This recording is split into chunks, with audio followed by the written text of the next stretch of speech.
this paper is drawn from my PhD thesis at the University of Manchester, which I defended last June 23, well, fortunately successfully. And one of the few papers that well, I have written out of the PhD and hope to publish, perhaps by way of a postdoctoral degree fellowship somewhere. The title of my PhD thesis is not that. It's that's the title of the paper. It is titled "Blurring and Effacing the Other: Ideology and Religion in the Discourses of Radical Liberation Movements." Yeah, please. I actually looked into how ideology is formed through group solidarity, and how I'm looking into the way society itself is constituted through human relationships, and yeah, the method first. Sorry.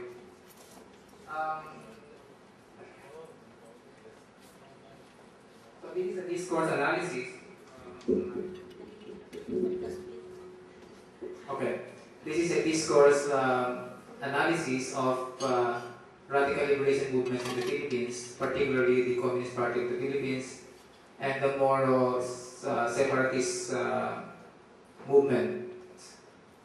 I collected pamphlets, books, documents of the movements, and I employed critical discourse analysis, trying to locate the habitations of power in the discourses, and then diverting this. Looking at this through the frame that I used, that I made and then used. I call it the sense of the other. So this is like an ontology of society. Ontology, of course, is an inquiry into the being of something. So I look into the being of society, or what could also be called the constitution of society, how society is constituted.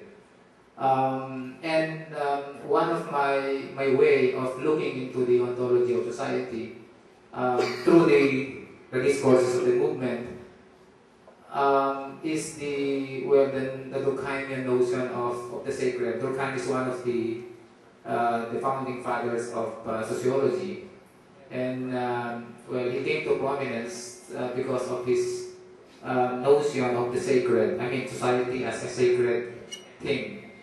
That for instance, once people live together, they are going to forge among themselves a certain set of rules of negotiating themselves within the group.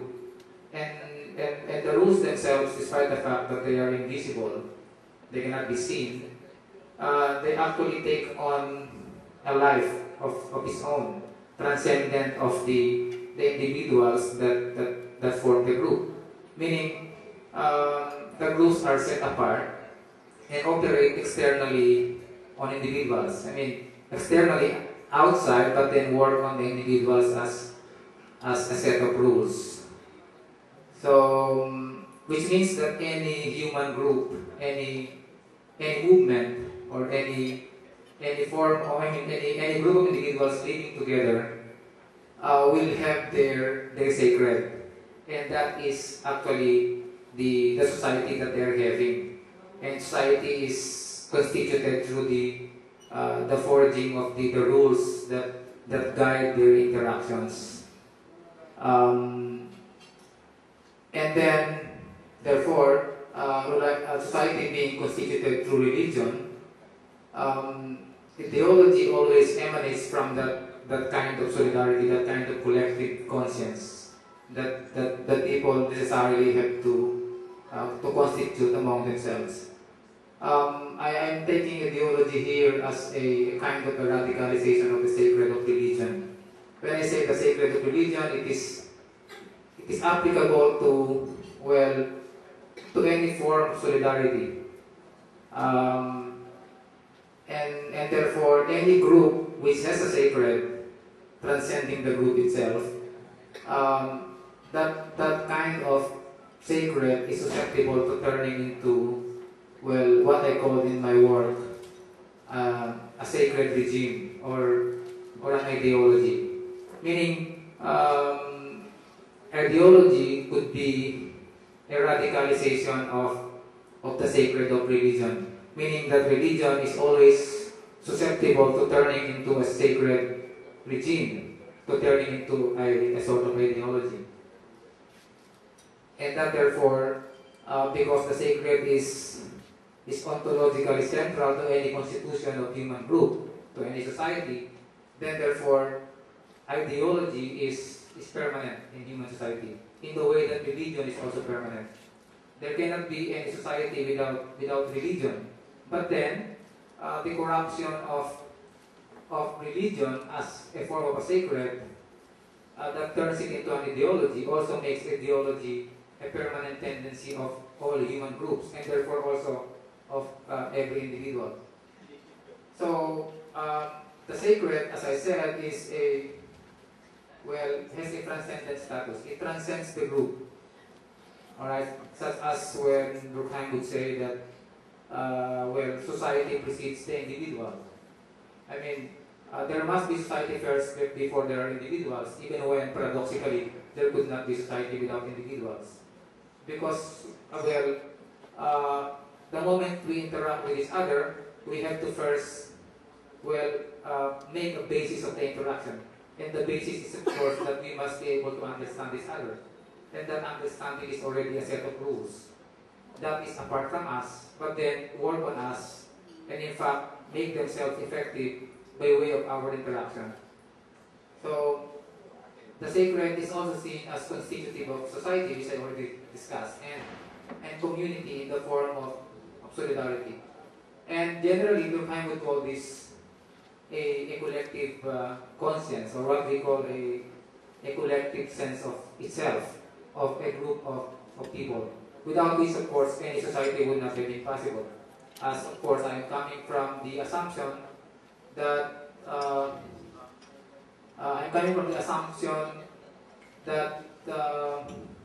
that any collective conscience is going to be expressed as sacred, and therefore is going to be expressed, institutionalized as religion. And then, of course, religion is just but the institutional form of the sacred. Religion takes the sacred and expresses it institutionally as a legitimate power in society.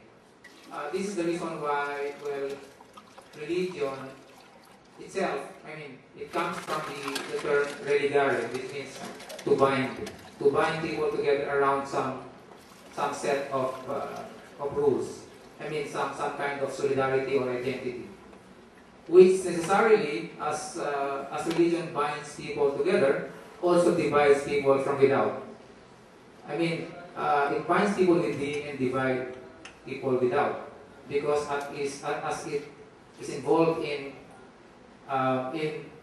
constituting the identity of the group, then it also differentiates itself from other group through discourse. By discourse I mean here not only the written ones, but the way people interact in society, the way the meanings that percolate within the social spaces and that guide their interactions.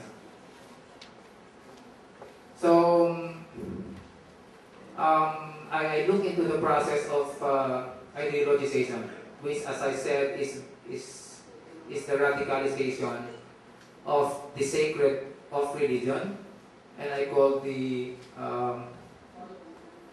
sacred regime. And this happens through a self-referential discourse. When people live together, they live about their lives, they interact in society. The tendency for them is to, after a while, to try to imagine their own identity, their shared identity as unique to them, through referring to what they do as not only unique, but as uniquely their own. What I mean by self-referential discourse is they always try to derive legitimacy from from themselves and from what they do. So this happens through a certain kind of self-referential discourse, which is just the process of forming of identity or group solidarity. It is the curse of human beings to to make out identities as they live their lives collectively. Because without this, there would be no sense in living together. And of course, having an identity also somewhat regularizes their interactions, making their society stable and, well, as of course they would want to achieve, permanent. And then this is not, of course, a corruption of what they call the sense of the other, because this is just the tendency of all groups to force identity through self-referential discourse. But ideology comes in more when the group begins to imagine a radical other. Well, as I saw, for instance, in the movements, in the German left and the Emanuel left and the Communist Party, their identity is derived more from the way they construed their antipode, their what is not them, what they consider to be their enemy. Which, of course, for the liberation groups, it is the Philippine state, the government. So they would imagine the radical other as the antithetical other. They would not, as much as possible, to become like that other. And therefore, the construction or the imagining of the radical other will now flow into the construction of their own identity, forming a level or intensifying their sense of self as a collective self, and therefore weaving into their already established notion of self, which of course first they construed by way of their own self-referential discourse in everyday life. So I found out through the help of the readings that my supervisors advised me to do 5 minutes, that ideology is a certain kind of misrecognition. It is a misrecognition of the self. I mean, it is a fissure, a gap. That for instance, those who are involved in ideology, one of the conditions of this is that they are not aware that they are in ideology. They are not aware that they are enacting a kind of an ideology, because it is at the condition of the possibility of having it. Meaning, once ideology becomes aware of itself as ideology, it ceases to be that ideology. But then, the getting out or stepping out of the ideology by becoming aware of it is, of course, only stepping into a new ideology. So there is no way out of the sacred regime, because well, as people live their lives, they're going to love what they do, to consider what they do as unique, etc. And that is the way towards ideologization. It's forming a sense of self and then turning the sense of self into a radical sense of self through the forming of the radical other and self-referential discourse. And then the sense of self as ideology then will take the form of a taken for granted reality. The way, for instance, what we do in everyday life is not anymore, well, we don't actually ask questions about what we do in everyday life, right? It is taken for granted. And these are the cores, I mean, the sources of our own ideologies, because we are not aware that we are enacting such thoughts or such ideas or such sense of self or sense of the world. And of course, I was led into thinking that ideology, when as much as religion is permanent, then ideology itself is permanent. We cannot wrap it up. We cannot. We cannot get out of ideology because the process of ideologization is embedded in the sense of self of each group. So that wanting to get out of ideology, this of course is premised on the basis of becoming conscious of that ideology, is taking in new ones, new ways of looking at the world, which later on, as practice, would constitute the taken for granted world. Yeah, this is the operating concept which I used in my thesis. That the human being, the sense of the other is fundamental in the constitution of the human being.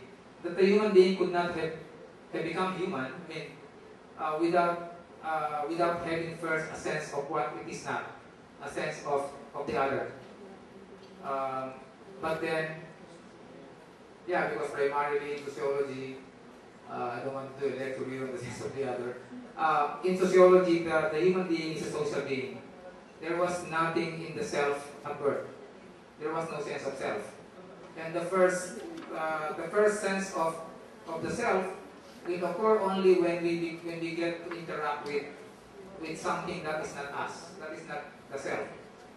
So it is primarily derived from a sense of difference, which in philosophy we call it the ontological difference. The sense of self is derived from a sense of the other.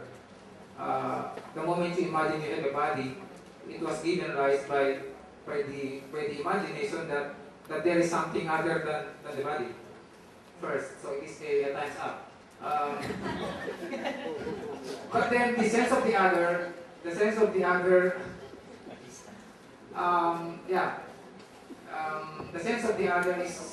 is corrupted. Okay, is corrupted in ideology, which means that it is radicalized, and this enables, or not enables, but this makes it susceptible for those whose sense of the other is corrupted in secular ideology and religious ideology to do a kind of violence that sometimes already is without identification. I mean, you do violence for the sake of doing it because you have lost identification with another. And then my conclusions is that, well, religion is permanent. Religion in society is birthright and fate. We can escape religion. And then the incorrectness of secularization theory. It states that as a society becomes more modern, then religion is going to just dissolve into modernity. There will come a time when there will be no religion because modernity is going to dissolve it. It is not true, because even when there is modernity, religion will just be taking other forms of expression. As long as human beings congregate and live together, they will form religions, because the sacred itself is the basis of their being together. So, and the susceptibility of religion to ideologization, as for instance, practiced by the now becoming again prominent expressions or movements of religious nationalism in many parts of the world. I think this is an offshoot of globalization. Even when globalization wants to unify the world under one canopy, religious nationalism, well, is somewhat re-energized, because there is now an other which they can imagine to be not them. So they can, and then there could be a possibility, in fact it is true, that there is a secular religion, secret religiosity in secular ideology. Even when, for instance, the communists would think that they are secular, they are in fact religious about their being secular. And this is because of the sublime of ideology which they necessarily develop through their discourse. Yeah, I think that's all. Thank you.